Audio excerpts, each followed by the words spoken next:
And I went shopping one day and my conscience was just like, I can't buy anything that's not ethical. And just trying on some jeans and trying to look up the ethics of the brand and couldn't really find anything. And I was thinking about working conditions and wages of garment workers and just being like, I really don't want to buy something where someone's worked in awful conditions and been paid a terrible wage. Someone came up to me and was like, oh, do you run Yes Friends? And I was like, yeah, I run Yes Friends. And they're like, oh, I love Yes Friends. And you've got to carry on going. You've got to carry on going. And they kept on saying it to me, you've got to carry on Really? going. And I was like, this is so random. Like, Mm. you don't know me. You have no idea that just today I've been feeling super low about this. I haven't said anything in the conversation of, oh, by the way, I'm thinking about stopping Yes Friends. And what about if you were starting out today, or maybe you get in a time machine? What would be the advice? I think for me, there's some really, in terms of business principles, it's honestly the most basic stuff which you just have to get right. Of That was the absolutely amazing and inspiring Sam Mabley, and we're going to hear more about his dream, his story, his vision in the Sunday Arrival podcast.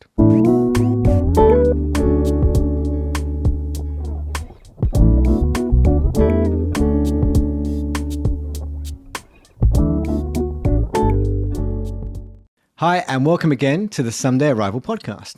Whether you're starting out as an emerging leader or you are an old hand, a CEO, we're here to help you change lives, to make a difference, and to reach your dream destination.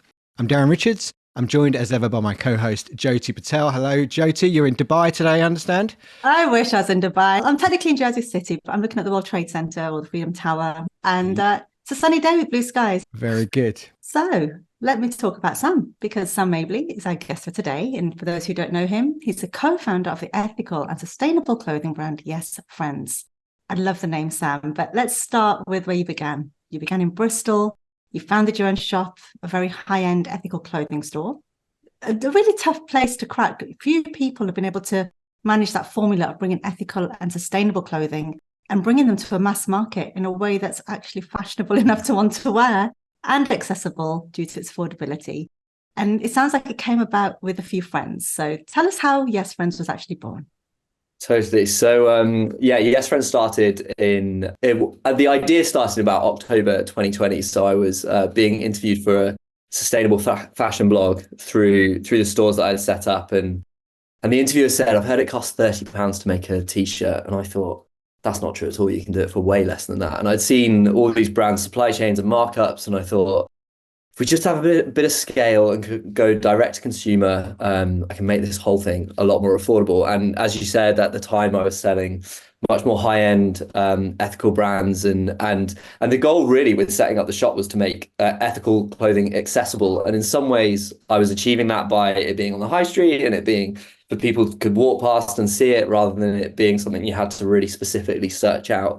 But the affordability piece, which is huge for most people, I wasn't achieving at all. And so wanted to set up Yes Friends to try and make ethical clothing affordable. So put together a team. There's 5 of us who worked on it at the start, and we got together and started in January 2021. And that was during lockdown. So we all had way too much time on our hands. So which sort of enabled the whole thing to happen, really. It's like, looking back, it's without those endless free evenings and flexible work schedules and all of that kind of thing. And for me, my shop's being closed.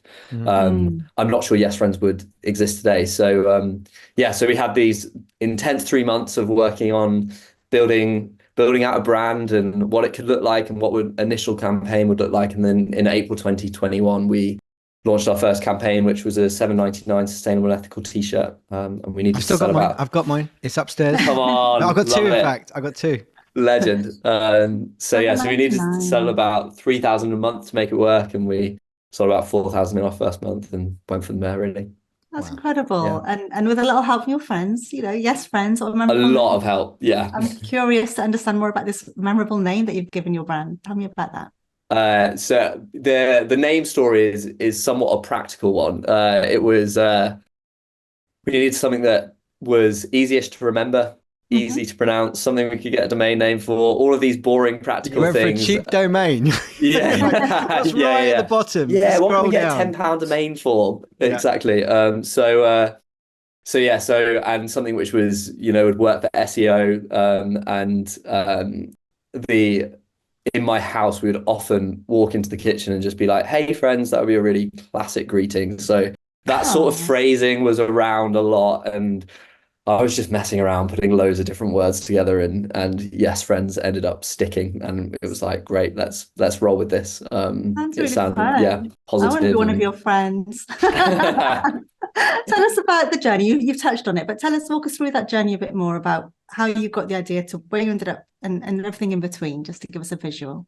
yeah. So the journey beforehand, before setting up Yes Friends, started about 10 years ago or so, and I went shopping one day, and my conscience was just like, I can't buy anything that's not ethical. So I was just trying on some jeans and trying to look up the ethics of the brand, and couldn't really find anything. And I was thinking about working conditions and wages of garment workers, and just being like, I really don't want to buy something where someone's worked in awful conditions and being paid a terrible wage. Mm. So that was it was the year that the Rana Plaza disaster happened, which was when a big factory in Bangladesh collapsed and killed over 1,000 people. And so it was in the news a lot. And so I was, yeah, becoming increasingly aware. And then, so that's when my consumer journey started. And I was then looking into lots of different ethical clothing brands, and at uni decided I wanted to set up a business. And so started, because I knew so much about that market and it felt like an emerging one. I was like, could I potentially go into this? And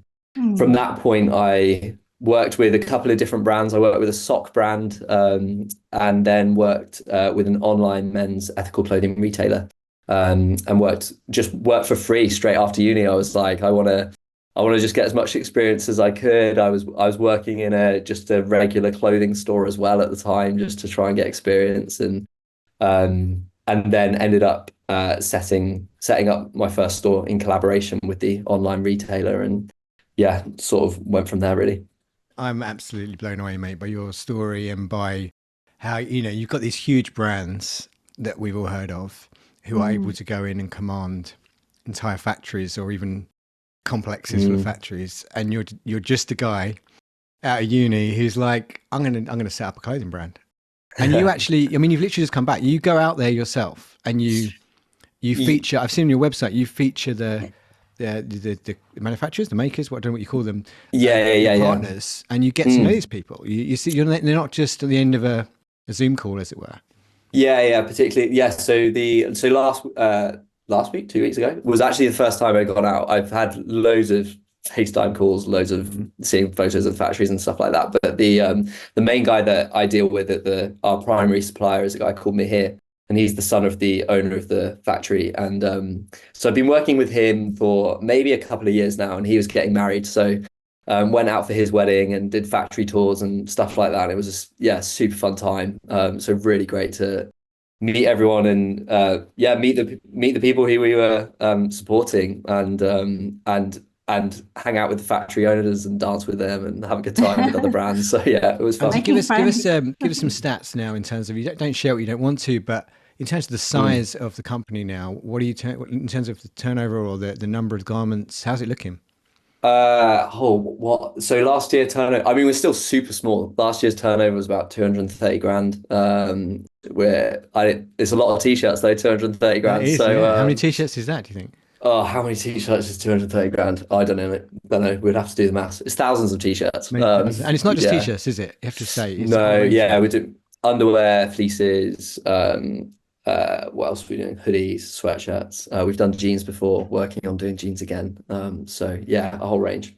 And like, so you're there with your friends, your yes friends, Yeah. and they're all saying, yes, we can do this. But is there a time, I want to talk a bit about leading yourself, motivating yourself, sustaining yourself. Maybe you've got friends and family saying, Sam, it's time you got a proper job here. You can't, who sets up a clothing brand without millions of pounds? Like, how were there low times, and how did you keep yourself going? Where was the moment? Did you ever doubt yourself? Do you ever think, what am I doing? Oh, 100%. So often. I'm very fortunate to have an incredibly supportive family and friends around me. And so I've never been given the chat of go and get a proper job. What are you doing? Good. All of that. I mean, I probably had inklings from people who you mentioned it to, of just like people you meet at parties and those kind of things. But from that's close nice, people Sam. to me, That's interesting. Yeah, exactly. That's a really interesting idea. Particularly with the shop thing, when I was initially wanting to set that up, I was still at uni, and people are like, okay, all right, you're sure, that's good one. And so, but actually it's been, yeah, family and close friends have been really, really supportive. So, but there's been, I guess with any journey of startups, it's huge lows. Like it's, you get, I think I find the starting the easiest bit, like actually just being like, here are all the ideas, let's put together a group of people, let's work on it. But actually the long haul of the journey and the resilience needed, I think, is the really really challenging. And so I think it's also like I've started to notice a trend of like, if I have put so much work into a big campaign and then launch it, and it almost whatever the outcome, there's disappointment there, because you just put so much work into that. And but I guess having those people around you who can support you in those times. And so just before I launched the big Christmas campaign, my dad texted me the day before being like, hey, just remember that you might feel low, like, and that's okay. And actually that time, I think, because of things like that and managing my expectations of it didn't, I ended up being totally fine throughout it. But that was the first time I have been and not had these lows. And but I really think it's about the community around you. And I'm a Christian, so the prayer support around, and like there was a point last year when I was really struggling around March, so nearly a year ago, and I went to a gig that evening. I was playing a gig with a friend, and someone came up to me and was like, "Oh, do you run Yes Friends?" And I was like, "Yeah, I run Yes Friends." And they're like, "Oh, I love Yes Friends," and they were like, "You've got to carry on going. You've got to carry on going." And they kept on saying it to me, "You've got to carry on going." And I was like, "This is so random. Like, you don't know me. You have no idea that just today I've been feeling super low about this whole thing." And it's so I think things like that I just find so encouraging of just pushing forwards. And even I hadn't said anything in the conversation of, "Oh, by the way, I'm thinking about stopping Yes Friends," or anything like that. It was just like it was just them speaking from how they felt about Yes Friends and what I was doing. And so it was So you really cool mentioned moments like that. you mentioned a support network, a good community Mm. around you. Yeah. Are there any other kind of tips, tricks, if someone else is about to embark on something bonkers that they think maybe won't succeed? Oh, sorry, you also mentioned have not low expectations, but not putting too much on, not having your expectations too high, and just doing your absolute best and letting it go type thing. Jyoti spoke about that when she talks about auditions. You do it and then you put it in a box or in a shelf mentally and you move on. So any other tips, day to day, do you go out and do a 20-mile run or whatever else, or? Yeah, no, I don't do any of those, the crazy entrepreneurial stuff. Up at 5 a.m. 4 a.m. starts. I have a smoothie and then ginger shot and then go on, do a mass workout. No, none of that. Yeah, for me, it's just a really supportive community. Really supportive community and praying a lot. I think those are my things. Like I don't have much more than that. Yeah. That's massive. Community is everything. And you talked about people or this person giving you that message in that moment. For me, moving out here during just before the pandemic, it was those moments that carried me through as well. Didn't know certain people, but those moments can carry you through some really turbulent times. They're just timing is everything. And I think that sounds like you've had a lot of the similar stuff on your side. Yeah, absolutely. But looking at what you've shared so far with, things that you just offered up, what are some of the key lessons that you've learned that you could share with our audience just to help them through if they're feeling this way and going through these tough times? What can you share with them?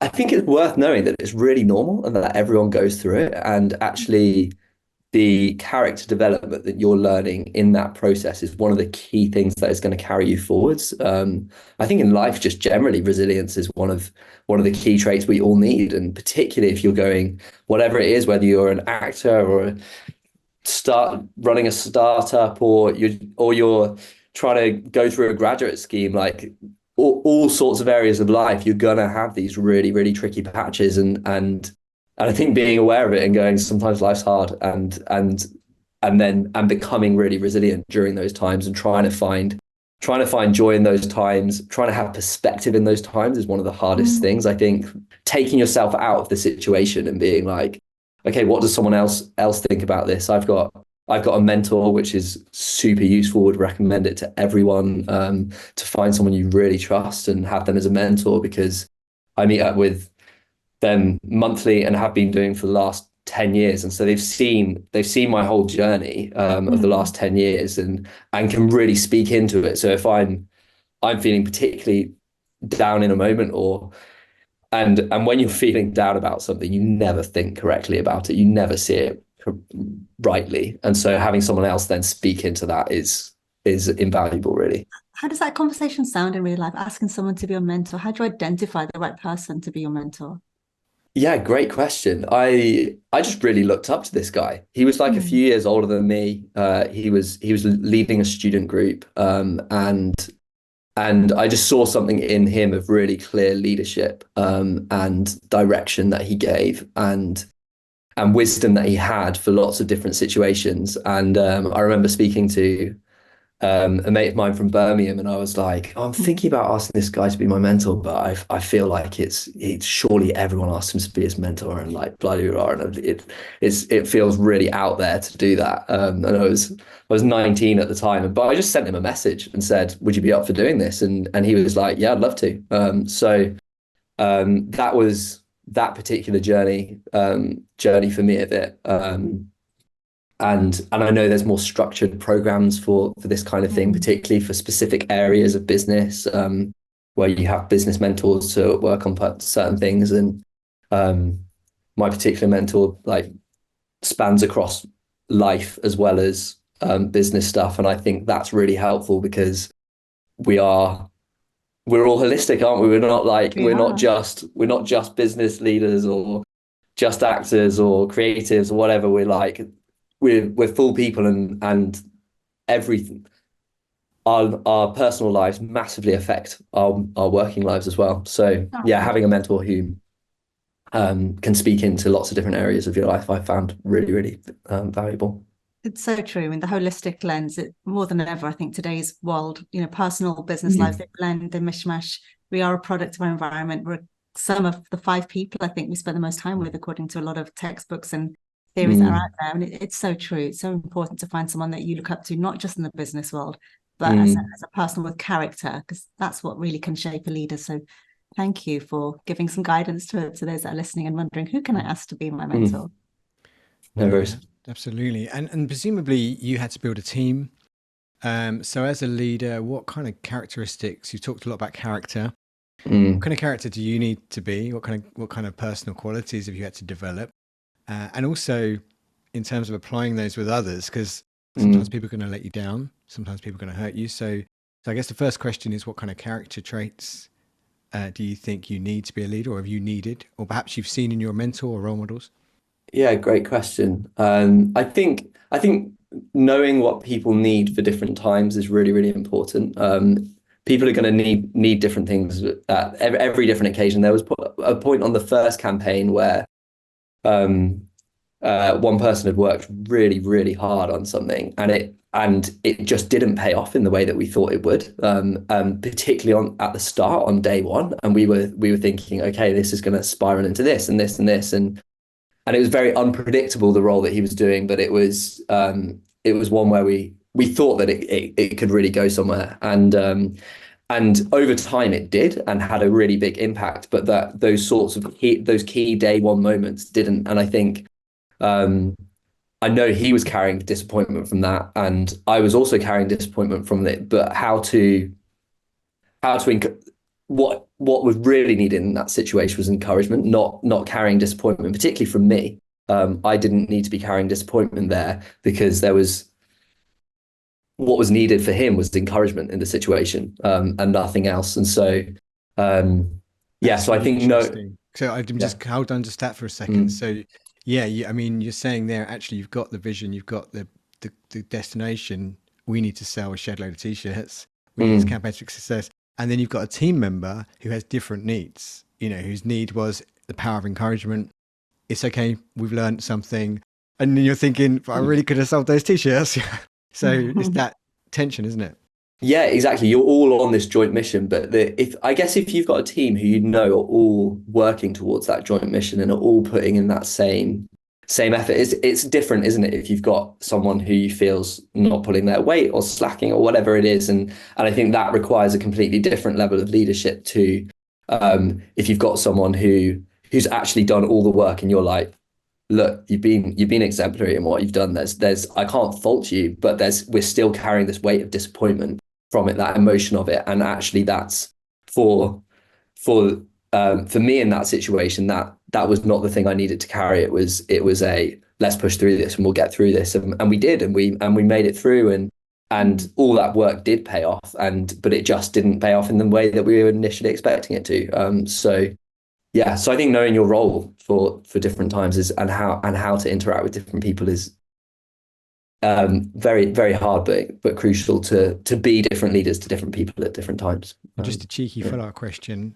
Have you ever been let down? Like, I presume it seems to me that what you're doing has a lot of moving parts, a lot of people on the other side of the world, people you're doing a lot on trust, a lot on promises. If I give you all this money, I'm never going to see it again. Yeah, You're raising and taking other people's money, crowdfunding. They're trusting you. Like, what do you do when people let you down and you're like, hang on a minute, people have trusted us, and gosh, you've done this.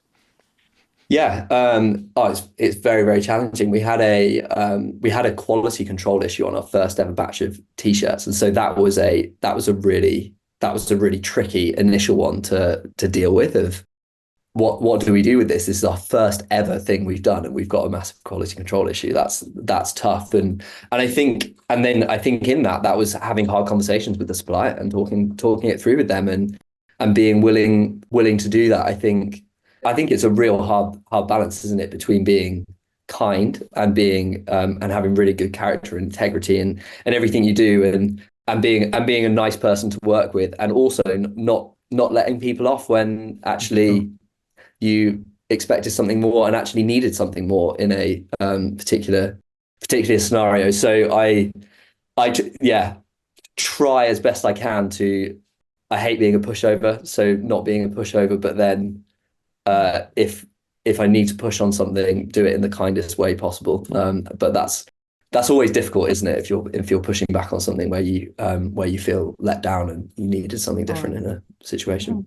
100%. And having high standards, it's something you shouldn't have to apologize for. It does require difficult conversations, and as a leader, that is a tricky path to navigate. But ultimately, you're all going for a better outcome, so it's in everyone's best interest to hopefully get on board as soon as possible to make that happen. Absolutely.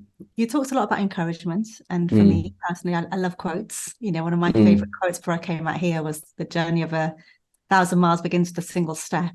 And in leadership, one of our favorite quotes that myself and Darren often talk about is one by John C. Maxwell: "There's no success without succession." So when you think about your legacy and what you'd like that to look like, what do you imagine? Oh, great question. It's not one that I've thought loads about in the hustle and bustle of the day to day of just trying to get things to work. But I think at the moment I want to actually make an impact on the industry that I'm in, and see how can living wages be made normal across global supply chains? How can that be a reality, that it's not just Yes Friends trying to do our part, but it's all the other companies out there, not just in fashion, but in technology and for every other industry which has a global supply chain, which is pretty much them all now. I think there's that really particular mission focus of wanting to leave that legacy, but then also I've had so many incredible leaders input into me massively, and I see them doing that as part of them passing on what they've learned and what they've given. And so as I go on in my career, that I'm sure that's something I'll be wanting to go into as I get to the point where I feel like I'm experienced enough to be the one passing on some wisdom. You sound like you're flying the flag great for sustainable and ethical fashion, and just like you're being mentored, I'm sure there'll come a time when it goes full circle and somebody will be coming on your door saying, "Can you help me out?" Yeah, Say, no, hopefully. I'm very busy. I'm incredibly Yeah, successful. yeah. I'm Got retired. loads I'm on right done. now. Yeah. And you know who I am. Yeah. Yeah. Um, I love, and your factory's one of them solar powered. Is that right? Yeah. I Yeah. mean, So you're it's literally not. like Superman. You're like the ethical Superman. You've got solar powered factories, ethical clothing, bringing it sustainable at a case. price point that we can all afford. Like, why isn't everybody doing this? Why are you the only person doing everything the way you're meant to do it? I think the running on tight margins is hard. It's a model which relies on word of mouth and things like that rather than traditional advertising models. So I see why lots of brands put on massive markups and basically markups which allow for advertising and selling to retailers and that kind of thing. It's a very traditional model, but I think we are seeing more direct consumer brands. They're popping up way more now. And I think it's really enabled by the change, how the internet's changed really over the last few years, and how actually the to to go out to India is actually relatively easy. Whereas I don't know, 20 years ago or so, not so easy. It's with more bigger hurdles. And so going direct to a manufacturer is easier, and then going direct to manufacturer, direct to consumer, all of that process becomes simpler, and you don't need all these middle people in between. So I think we are going to start to see it more. And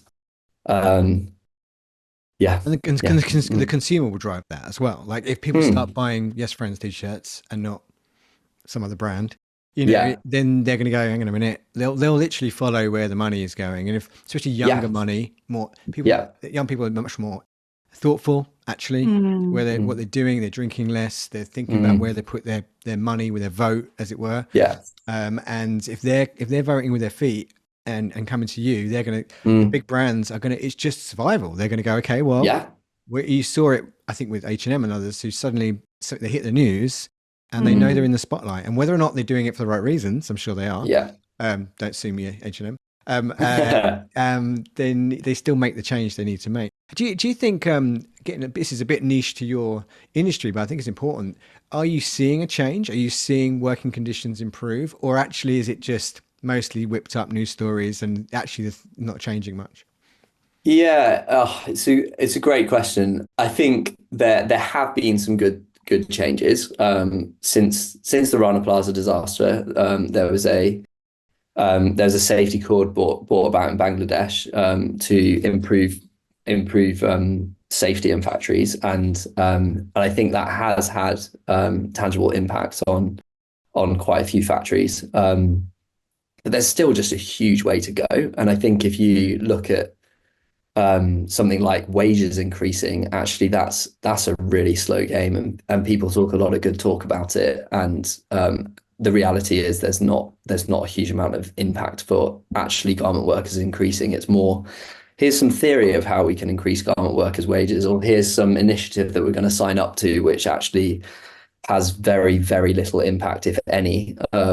And so It looks good on like an annual report or something. It yeah, it looks like looks it's good on an working. annual report, and it's very, very easy to say that you're aiming towards something Working for towards, we're 2050. working towards setting a goal to maybe Yeah, change something one day.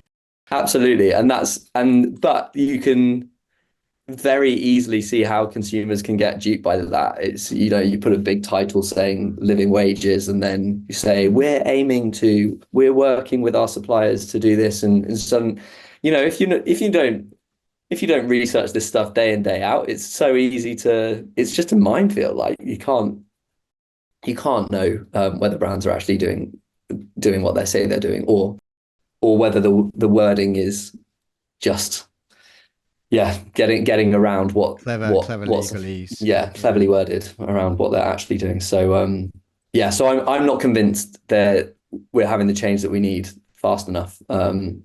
But it's also my job to think that as well. And it's what I've been thinking for the last 10 years. So yeah. And what about if you were starting out today, or maybe you get in a time machine and Mm. you go back to Sam? What age were you when you started? Was it 20 something? I was 23 when I opened my 23. first So shop. you get, first of all, you're a bit shocked because you've just seen a doppelganger. And he says, Sam, before you do anything, to Yeah. save you a lot of stress, you just need to Yeah. know this. What would be the advice? Um, I think for me, there's some really, in terms of business principles, it's honestly the most basic stuff which you just have to get right. Of You've got to have an awesome product. It's got to be at a price point that people want it at, and you've got to be in a place where people see it. And all of those things you have to be able to afford those things. So the price point has to work with the place. So really, really basic things. But I think it's it's so easy to go into it being like, here's some awesome thing that's going to happen, and here's the vision for it, blah blah blah, blah. And actually that it's and you can be like, yes, this could work, but just someone sent me an email the other day being like, I'm wanting to set up an ethical clothing brand. Like, have you got any advice and stuff?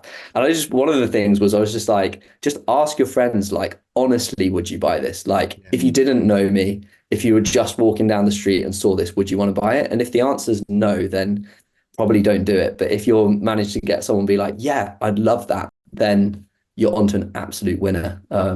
So I think it's super basic, but also I think naivety is awesome. So I think I think it takes you a long way, because it's just this, if you know how hard it's going to be, and you know the difficulties ahead of you, you're just not going to do it. It's like the Wilberforce quote. It's actually from a movie, but let's just pretend that they really said it. And it was like the young Wilberforce talking to the young William Pitt, the youngest prime minister ever. And they were like, look, we're too young to know these things can't be done. These things are impossible. So we'll do them anyway. And there's a sense that you and some of our other guests are just like, I'm 17, I'm 20 something. We'll just go and change the world anyway. Because and you're not old enough and jaded enough to think you can't. Yeah. And I think that is something which you got to try and hold on to. And something that I need to try and hold on to is like, you start visioning for new stuff and then think, oh, but could I really do that? Because I've now learned all this stuff. And you're like, I want to take the learnings, but I don't want to stop the dreaming. And I think that's a hard but good balance to try and get. That's so lovely, because you're right. It's so easy to be influenced and limited by other people's fears and expectations of things they might have tried that didn't work for them. And with all the best intentions, it doesn't mean it's not going to work out for the next person. Yeah. And I mean, just yesterday, myself and Darren, I was talking about moving out here. And said, if I'd known what lay ahead, I might have thought twice, because no one had heard of COVID. No one knew there was an actor strike and all of that stuff. But you're right, that naivety, I'm so grateful that I had that when I moved out here in some regards, because if you know what lies ahead, it's not as much fun, actually. And you don't know when else to come out of that same journey, even with certain detours and that kind of thing. Absolutely. So you sound like you've got yourself family on the map with sustainable fashion, and congratulations. That is a really tough space to be, but you're doing it. You're making things happen. Thank you. We applaud you. What are you most excited about? What's next for you? I've got a job advert out for a designer at the moment, so I can't wait to get a designer on board and for that workload to be off my plate. I'm really not a fashion designer, but I've been doing it, and so I'm super excited about that at the moment. Calling out all designers. Who's your favorite designer? Do you have one? I actually don't. No, I don't have a favorite designer. I've got brands I really like, but not a particular designer. Yeah. Okay. Well, maybe they're right there looking to find yes friends. Yeah, maybe they are. Yeah, maybe I'm about to find my favorite designer. You are. And if people want to stay in touch and follow your journey of you and finding your designer and where you're going next with Yes Friends, where can they find you? So on Instagram is our most active social platform. So just Yes Friends brand on there. But the best place is email. So if you go on to yesfriends.co and scroll down to the bottom, you'll see a sign up to the newsletter. So that's the place to be, is the newsletter. Yeah. Thank you so much, Sam, for taking time to walk us through your, the amazing things you're doing in the world. And this is just the start. I'm sure there's lots more to come. But for now, you're our favorite Superman in sustainable clothing. Thanks so much. Sam, absolutely astounding. We overuse words like inspiring, but mate, what you're doing is absolutely inspiring. And a lot of people have tried and failed, and you've stuck with it and you're making it work. So let us be the people today who say keep going.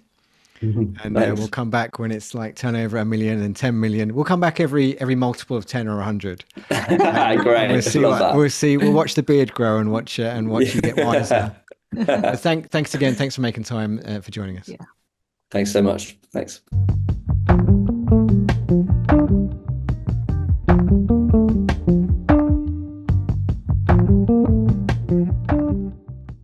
So Sam has just left us. Jyoti, what do you think of my friend Sam? Oh, he was great. What an interesting man. And, there's one question that I really wanted to ask because people don't know he's getting married. And I was just thinking about the possibilities of him going into the bridal market for sustainable wedding You've wear. just given him his next business venture, I think. I think I have. I think I have. But no, it was really interesting listening to the work he's doing in India. Yeah, I do remember the documentaries that came out when the Bangladeshi factory burnt down, and just the impact. I mean, India, Bangladesh, it's full of fabric textile merchants, and there's a lot of history there with that part of the world. And I can only imagine he's in the thick of it. And one thing I'd love to have spent more time talking about was the cultural element of leadership across different territories. That's a great and what that was like. Yeah. Maybe part two at some point. Part two, we're getting back. Millions You're of right. T-shirts. We'll get him Is back. leadership the same or similar in every part of the world? I liked him What about because you? he almost quoted my book when he was talking about the combination of being kind. It costs you nothing to be kind, even if someone's screwed up, even if you're losing money. But also, he said he doesn't like to get ripped off. He doesn't want to be weak or mug. He wants to marry, and if he's got to give feedback, he will give that feedback. He had to challenge his supplier when the standard wasn't up to what he expected and what people paid for, but he did it in as kind and a collaborative as way as possible. I think that's what I would call meek leadership. I think that's really, really great, and and it's just nice to see how that plays out for him. It's true. And it's such a fine line to walk. Meek leadership is something. I mean, I wish I was a better leader in that sense, because I think under the pressure, you're not showcasing your finest moments. Sometimes with the best of intentions, things can land so differently. So that's something I would definitely like to take away from that, is how to be more composed in those moments and really approach things from a slightly different He seemed angle. very chilled, didn't he? I didn't think much phases him. He's just like, No, we had easy like a breezy. few thousand garments and they weren't right. And you're like, Yeah. I'll be like losing sleep over that. What am I going to do? All these people been paying for this. Well, listen, more guests like that to come. And the questions, as you know, have come from the book The Plain Parable on Amazon and available as an audiobook wherever you get your audiobooks. Thank you for joining us, being part of this conversation, part of this leadership journey that we're all on. Please do subscribe, click follow, whatever you need to do to make sure you don't miss out on the next one. Maybe tell someone this week, text someone now, WhatsApp someone and say, I just heard a really inspiring interview. And until next time, please do make someday today.